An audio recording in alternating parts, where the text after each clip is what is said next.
Hello, and welcome to Week 1 of Woods Core 100, Into the Woods, Out of the Woods. My name is Kathy Pickrell.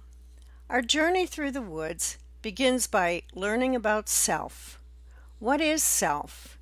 Merriam-Webster in 2020 defines self as an individual's typical character or behavior. It includes the elements that, taken together, form the person, including physical attributes and characteristics, the psychosocial being that has intellect, emotions, and cognitive aspects, and the perceptual self, including beliefs, thoughts, and sensations. What the self encompasses, then, is the whole being. This presentation supports the program learning outcome number 2, communication. Clearly articulate thoughts and ideas in written and oral forms by selecting the appropriate tools and media relative to the audience. The outcome of this week's module will help you achieve the student learning outcome for the course number 2. Discover individual identity, strengths, and areas for improvement. Following this presentation, you will understand self, identity, and strategies to improve those strengths as you learn and grow. The focus for Week 1 is who you are as an individual and how as a student you will use your strengths to develop further. The connections you make at St. Mary of the Woods College will further enhance your chosen profession. Self encompasses the totality of your identity, your thoughts, experiences, beliefs, emotions, and sense of well-being. Identity is who you are and the qualities or attributes that make you unique. Identity encompasses your personality, your individuality, and your uniqueness. We can think of the self in several ways. The physical self includes your body, gender, health, and appearance. The social self is how you relate to others. Your roles, including student, friend, parent, child, or caregiver, and how others see you. Your reflective self is how you think about yourself, your inner voice, and self-awareness. Ask yourself, who am I when no one is watching? Who am I when I'm with my friends, or in class, or with family? You might find that your self shifts depending on the setting. That's a normal part of your identity and a key area of individual discovery. Self also means to look at how you function. What is it you do well? And for those of you who are students, it's how you learn. One way to learn about self is to undertake a self-assessment that includes your core competencies. You can find any number of these on the internet. Core competencies are enduring skills and attributes that allow you to engage in lifelong learning, according to Vendramin in 2018. Self-assessment allows you to build on your strengths, to collaborate effectively with others, improve your critical thinking skills, and communicate effectively. Self-assessment promotes personalized, evidence-based reflections where you own the learning and build an understanding of the self. Self-assessment is an ongoing process, not a one-time event. One type of self-assessment is the Learning Styles Inventory. You'll learn more about that during Week 2. Proponents of learning styles believe that people differ in how they learn and that instructors can adapt their teaching methods to meet the individual needs of each student's learning style. You'll find that there are readings and audios in this course to adapt to those who have visual or audio type of learning. There is insufficient research to support the validity of using learning styles in education, though. Kazan in 2008 states evidence suggests that people aren't one certain kind excuse me, of learner or another. There's also little evidence to support that you will have better outcomes if you know your learning style. In other words, your grades may not improve. You will complete a learning style inventory in week 2. For now, know that your learning style is what adds to who you are. Individual discovery is the process of gaining a deeper understanding of oneself. It involves exploring one's character, values, abilities, motivations, and purpose. Individual discovery isn't a one-time event. It's a lifelong process. Some key aspects of individual discovery include, first, your self-awareness. Paying attention to your reactions, thoughts, behaviors, and feelings to understand your strengths, areas for improvements, which are not always a weakness, values, and motivations. For example, you realize you feel anxious before every group presentation. Maybe you need to learn why that is. Self-reflection is asking questions about why you think, feel, or act a certain way. For example, you might explore whether your anxiety is rooted in the fear of judgment or a lack of confidence. Self-understanding and growth is developing insight that helps you make intentional choices to develop new skills, knowledge, and abilities. For example, you begin to prepare for a discussion earlier and practice aloud to feel more confident. Values identification is discovering what moral principles guide your decisions and what is truly important to you.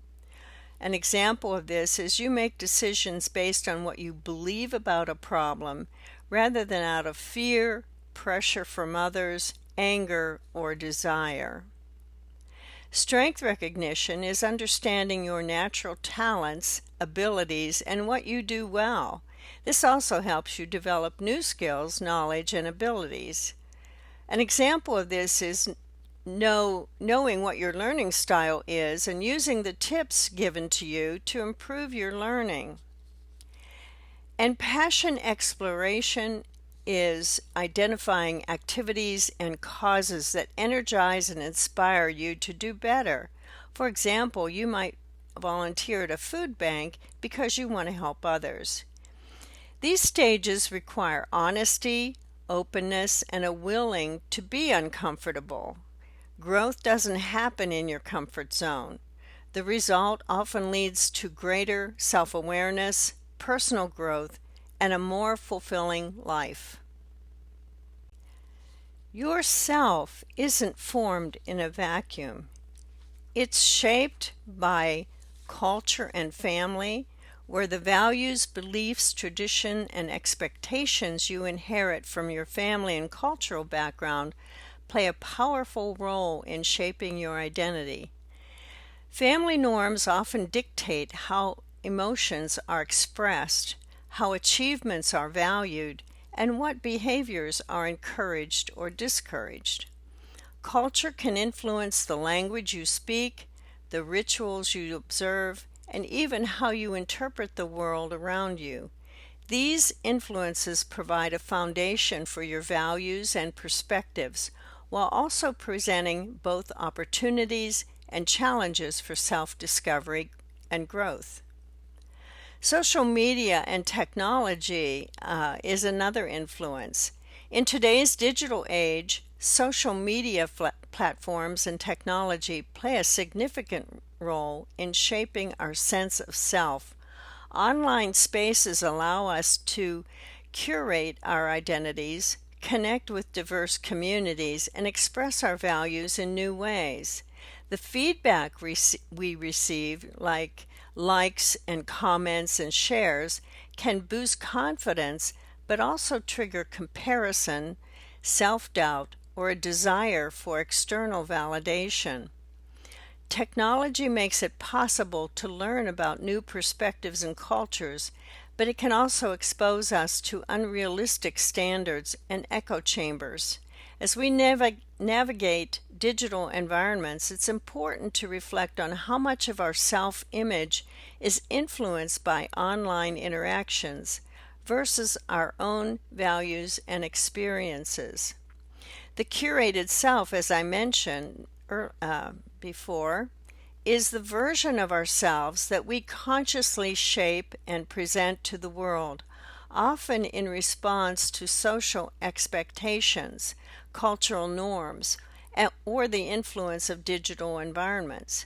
This aspect of identity is especially prominent on social media platforms where we select which images, achievements, and opinions to share, carefully constructing a public persona. The curated self is influenced by feedback from others, the likes, the comments, and the approval, which can reinforce certain behaviors or attitudes, sometimes at the expense of our genuine self-expression. It allows for connection and control over how we are perceived, but it may also lead to self-doubt, comparison, or a sense of disconnect from our true emotion and values. The authentic self, by contrast, represents our true nature, our beliefs, values, passions, and emotions that are consistent regardless of the audience. Authenticity means acting in alignment with what truly matters to us, even when it goes against external pressures or expectations.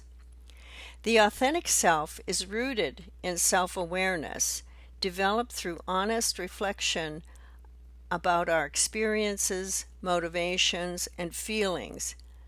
By embracing this authentic self, we make choices based on personal values rather than fear, approval, or conformity, leading to greater fulfillment, resilience, and well-being.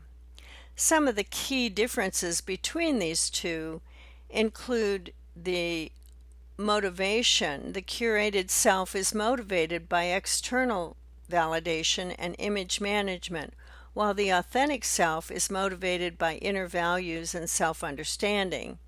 Another difference is the consistency. The curated self may shift depending on context or audience. The authentic self remains stable across situations. The emotional impact is another difference. Relying on a curated self can lead to stress and a sense of inauthenticity, while expressing the authentic self fosters confidence and genuine connection. And last, the key difference is relationships with others. Our curated selves can build broad networks but may prevent deep connections. Authenticity encourages meaningful relationships based on trust and vulnerability. Ultimately, growth involves balancing the curated self we project and the authentic self we discover through reflection, self-knowledge, and courageous honesty. Another way that another influence on us is our peers and education. Friendships and learning environments are not static. They're shaped, refined, and continually influenced by the interplay of peers and educational experiences. In schools, colleges, and other academic settings, the presence of peers and the structure of education together foster an environment where personal growth, social development, and academic achievement intersect. Understanding how these elements work in tandem is essential for anyone seeking to nurture positive relationships and cultivate effective environments for learning. Peers are those people of similar age and status who hold a unique position in our lives, especially during periods of rapid identity development, such as adolescence and young adulthood. Their influence extends beyond mere companionship. Peers can shape our values, behaviors, and even our self-concept. Peers exert a powerful influence on the self, shaping not only outward behaviors but also internal beliefs, attitudes, and identities.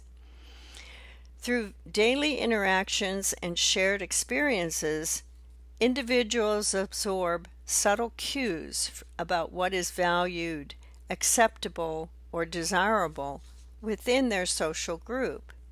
This process of socialization can encourage the development of new interests, perspectives, and competencies as people adapt to group norms or aspire to emulate admired peers.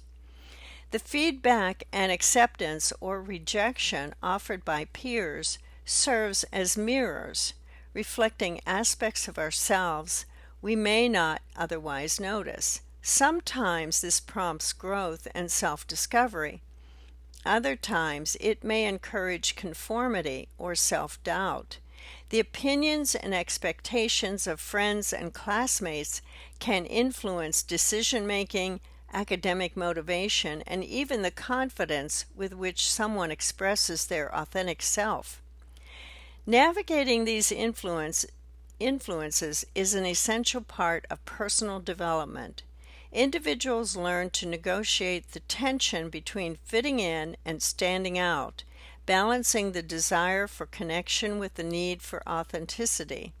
In turn, the peer group becomes a crucible for identity exploration, providing both challenges and support as each person hones their sense of self. We are constantly revising our self-image based on new experiences. This is especially true during college, a time of intense identity development. Education plays a profound role in shaping the self. In your classes, in whatever educational system you attend or attended, you were and are now exposed to new knowledge, diverse perspectives, and challenging ideas that provoke reflection and self-examination. The structure of education not only imparts academic skills, but also serves as a crucible for identity formation. Through engaging with faculty, classmates, and academic content, you are prompted to question assumptions, clarify values, and form opinions that contribute to a more nuanced sense of self. Participation in educational activities, whether group projects, discussions, or independent study, demands that you articulate your thoughts, listen to others, and reconsider their beliefs in the face of new information, and also reconsider your own beliefs. This process encourages intellectual flexibility and fosters self-confidence as you discover your strengths and areas for growth. Educational settings often provide opportunities for experimentation and self-expression, allowing you to try out new roles and ideas in a supportive environment. Also, education nurtures critical thinking and self-awareness. As you reflect on what and how you learn, you develop metacognitive skills that help you understand your own experiences, motivations, and habits. These insights not only enhance academic performance, but also empower you to become more intentional and authentic in pursuing your personal and professional goals. In essence, education is both a mirror and a window. It reflects aspects of yourself, shaped by knowledge and experience, and it opens new possibilities for growth and connection. Life experiences also help influence yourself. You bring to the educational experience those life experiences that allowed you to become a student at St. Mary of the Woods College or any other institution. So all of these influences have shaped who you are. Why does self-knowledge matter? Well, first of all, it might lead to academic success. The learning style inventory has already been discussed, and some educators believe that knowing your learning style, motivations, and habits help you study more effectively, which leads to academic success. Another reason is for career exploration. Understanding your values and passions will guide your career path.